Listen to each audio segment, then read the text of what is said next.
8.5 years ago, I left with my family. We packed up something like 12 suitcases. I don't know, it was ridiculous. We had a van that we had to rent just to get to the airport, get on the plane, and we moved to Germany. And I want to talk today about why we did it, the reasoning behind it. This is going to be a two-part video. The first one, we're going to talk about why I went, why we came over here, and how those reasons played out in reality. Like, what's it really been like? What did we expect, and what's it been like? The starting point is Los Angeles. That's where our kids were born. They're now 10 and 13, so they were, 5 and 2 at the time. So pretty much all they now really know is living in Europe, living in Germany. I particularly didn't like living in LA. I was there for 14 years. Have some fond memories, have some good friendships that I maintain till this day. But I didn't like the lifestyle. I really didn't. And what happened to me is I lived a bit of everywhere. I lived on the East Coast. I lived in the Midwest. I lived in the South, a couple different places in the U.S. And, of course, these 14 years in California. So I never really felt at home in any of those places, like home. Certainly I lived there. They were home enough, I guess. But what happened to me is I got the bug when I was 20 years old, 19 years old, and I moved to Germany, got stationed in Germany. I think I was 20. It was 1985. It was just such a culture shock. It was so different than living in the U.S. And I don't know how long it took me to acclimate, a year or two, but once I really got used to it, the deer in the headlights kind of shock, right, wore down, and it became like regular life for me. It never went away. That became my normal. That's the most at home I ever felt anywhere, which is really odd because I didn't grow up in Europe, although my mother is originally from Belgium. So maybe there was some upbringing that Europe kind of brought back for me and just sort of reminded me of. And I moved back to the U.S. a couple times over the years, came back to Germany in the early 90s after I'd gotten out of the military, came back again. Made some music while I was here, so I have fond memories of that. But that's really alone not the only specific reason. I can record music anywhere. Germany brought something out of me that I liked, that I could connect with, and it brought something into the music, as it does right now. Even today, there's something in the air, there's something in the atmosphere that inspires me to make a European-sounding music that is something I'm into, that's something I like. So that's one personal reason for me. But the other reason was just this Gemütlichkeit, this coziness, this feeling that you have at home. Well, I got called away abruptly as the cat had decided to have an accident in our dining room. But anyways, yes, talking about family life, and family life never stops. It's always going on. Some reasons culturally or lifestyle-wise that we wanted to come to Europe, besides that sort of comfortable, cozy feeling at home that I wasn't able to just connect with. I don't know how much ultimately all of any of these things really were the reasons to want to come to Europe. It was just an overall lifestyle choice. But just to kind of break down the things and how it's played out, certainly travel, I could make reasons for my wife and say, hey, we can travel. And we have traveled. We've traveled to Greece, we've traveled to Spain, we've traveled to France multiple times. We've gone to Belgium, Great Britain, Italy, also south of France. We've traveled to more countries than that. Croatia, I can't even remember all of them. Finland. So that's been a great thing culturally, and just sort of enriching our lives, the lives of our kids. Our kids speak, by the way, 3 languages. They would have had 2 anyway. My wife's originally from Russia. Obviously, English is a given at our home. I don't speak Russian, but I do speak German pretty well. And the kids have now learned German. Matter of fact, they're 10 and 13. They speak German most of the time together, to each other. So it's Russian, German, English. And the 13-year-old is learning French in school. I think he's in his second or third year French, and he has a couple tutors that he works with, one online and one in person. So we're really trying to make a concerted effort to get him French, because if he can get French, it's easier to leapfrog over to Spanish and Italian. They're all very similar, the Romantic languages. And we're trying hard because we do go to France a lot. It's tough. It's tough to get that one. It's tough to get that fourth language, but he's trying and we're trying. And I just don't see how that opportunity would have presented itself. Certainly people in the U.S. can learn many languages. That happens. We all know that. But it's much easier when you can immerse yourself in the language or immerse yourself in conversation with somebody. And that goes on here. And that has been a big win for us, besides just the life experiences of the travel. I mean, that 13-year-old is going to go, you talk about immersion, he's going to France in an exchange program for a week to live with a French family. So he's literally going to immerse himself in that. And not just, it's one thing to be together and go on a trip and say, hey, speak some French to that guy in the restaurant or order in French. That's one thing. But to actually go visit at home and stay there, these are the opportunities that have come up for us being in Europe. Obviously, for the boys, when they were younger, maybe more so, but visiting castles and medieval ruins and medieval festivals. These are fun things that are tough to do in the U.S. Maybe you get little bits and pieces of that. Maybe, there are some things that are somewhat similar as far as festivals go. I've heard that Christmas markets have become more popular in different places in the U.S. Obviously, you can't beat the ones here. The king of them all is in Strasbourg, France, my favorite city to go visit and stay in and eat in and, just look around, just walk around in.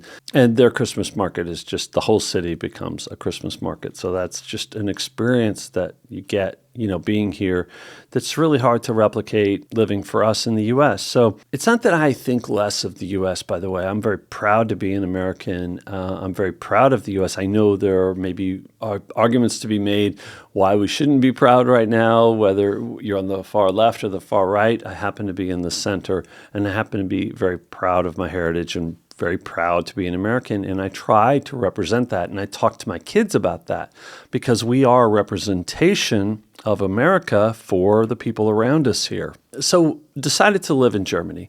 Why did I pick Mainz? Well, I actually picked Wiesbaden, which is a city nearby.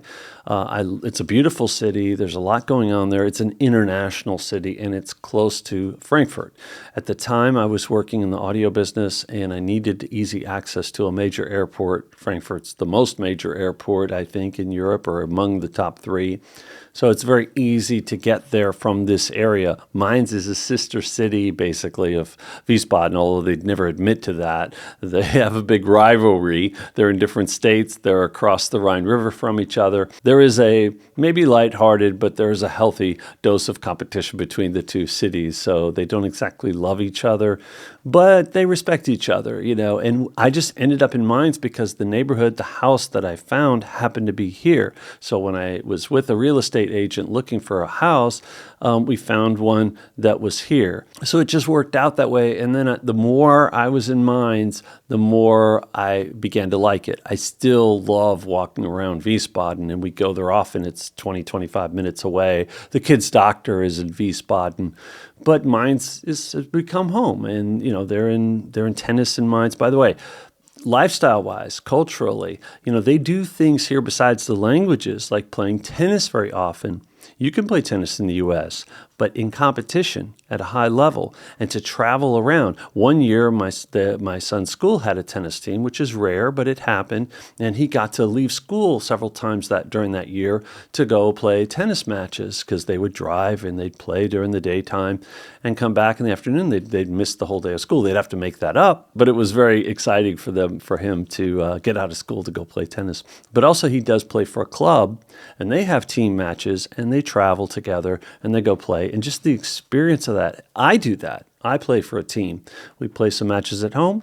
We have to make food. When we're at home, the kids get their parents to bring some food, or basically there's a restaurant at the club where they all have pizza and Italian food after their matches. When they play at home, when they play away, they'll either grill or they'll bring pizza to this clubhouse. All of these tennis clubs have a clubhouse where they hang out. And it really is a social environment that is very cool, the team competition. This goes on in Europe. This is tough to replicate in the U.S. Matter of fact, kids that want to play high level in tournaments in the U.S.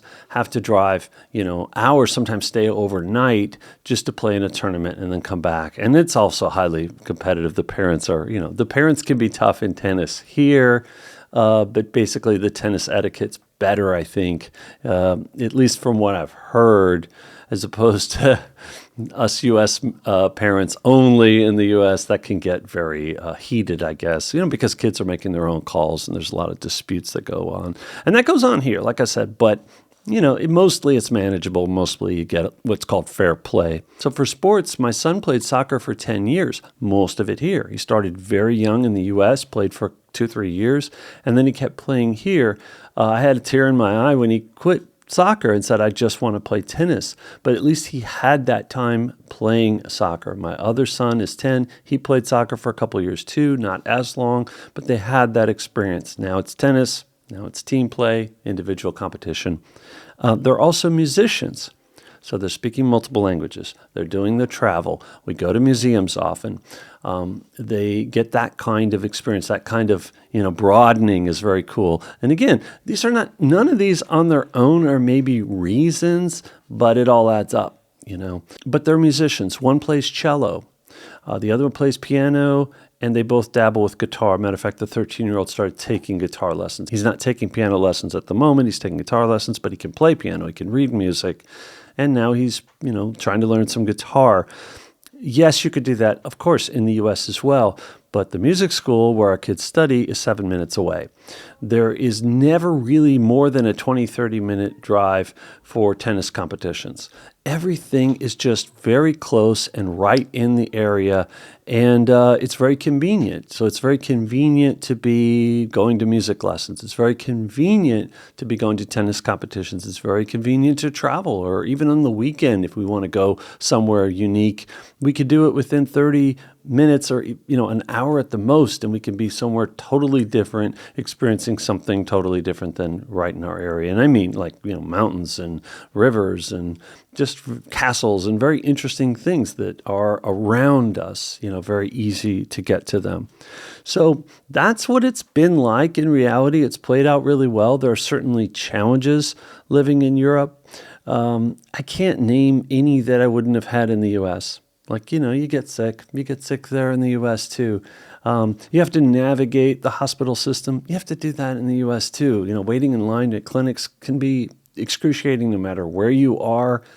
You have good restaurants here. You have some that aren't as good. So you have to navigate that. In general, the food is, I think, healthier here. It's more locally sourced than in the U.S. That's a big one for us. It can be tough going back to the U.S. and eating because we're quite spoiled here and we're quite used to having access to local and fresh food. That is more and more the case in cities in the U.S. and certain areas, mid-sized cities as well in the U.S. So there's a trend towards farmers markets. So I'm aware of that. It's definitely better than getting everything frozen, but it's already built into the culture here and it's easy to do. And the restaurants, like I said, they quite often, most of the time, the ones we go to have locally sourced food. So you're getting very fresh food, even if you do go out, which we don't do a ton. We mostly eat at home.